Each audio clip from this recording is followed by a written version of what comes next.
പിടിവീണ pension സർക്കാരിന്റെ സ്ത്രീ സുരക്ഷാ പദ്ധതിക്ക് വിലക്ക്.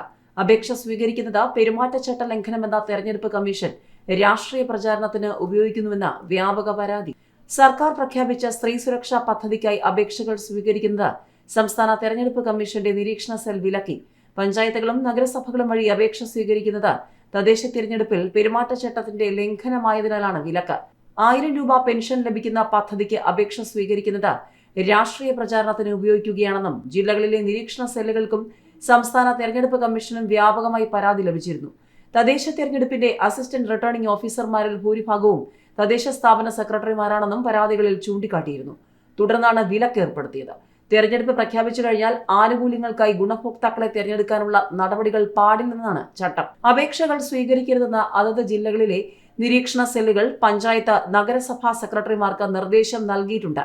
ഒക്ടോബർ 29-ന് മുഖ്യമന്ത്രി പിണറായി വിജയൻ വാർത്താ സമ്മേളനം വിളിച്ചാണ് പദ്ധതി പ്രഖ്യാപിച്ചത്. സാമൂഹിക ക്ഷേമ പദ്ധതികളിൽ ഗുണഭോക്താക്കളല്ലാത്ത ട്രാൻസ് വുമൻ അടക്കമുള്ള പാവപ്പെട്ട കുടുംബങ്ങളിലെ സ്ത്രീകൾക്ക് എല്ലാ മാസവും ധനസഹായം ഉറപ്പാക്കുമെന്നായിരുന്നു വാഗ്ദാനം.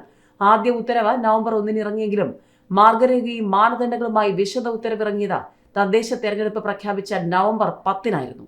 കേരളയിൽ അപ്പക്കഥ ഇനിയും പറയും. അത് ചിലർ റോളിംഗ് നടത്തിയത്. CPM-ലെ എല്ലാവരും ലളിതമായി ജീവിക്കുന്നുവെന്ന MV ഗോവിന്ദൻ കേരളയുമായി ബന്ധപ്പെട്ട് പറഞ്ഞ അപ്പക്കഥയിൽ ഉറച്ചു നിൽക്കുകയാണെന്ന് വ്യക്തമാക്കി CPM സംസ്ഥാന secretary MV Govindan silver line പദ്ധതി കേരളത്തിൽ നടപ്പാക്കുന്നത് എങ്ങനെയാണെന്ന് ലളിതമായി വിശദീകരിച്ച ഗോവിന്ദന്റെ അപ്പക്കഥ ഏറെ ട്രോളുകൾക്കിടയാക്കിയിരുന്നു.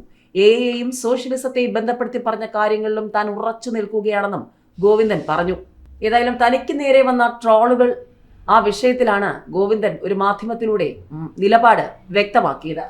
സോഷ്യലിസം AAയുമായി എങ്ങനെ ബന്ധപ്പെട്ടിരിക്കുന്നുവെന്ന് ഗോവിന്ദൻ വ്യക്തമാക്കുകയും ചെയ്തു. താൻ പറയുന്ന കാര്യങ്ങൾ ആർക്കും മനസ്സിലാകുന്നില്ല എന്നത് മാധ്യമങ്ങൾ ഉൾപ്പെടെ അടിസ്ഥാനമില്ലാതെ പ്രചരിപ്പിക്കുന്ന കാര്യമാണ്. താൻ പറയുന്നത് എല്ലാവർക്കും മനസ്സിലാകുമെന്ന് പറഞ്ഞ ഗോവിന്ദൻ അപ്പക്കഥയും AA സോഷ്യലിസവും വേദിയിൽ കൂടുതൽ വിശദീകരിക്കുകയും ചെയ്തു.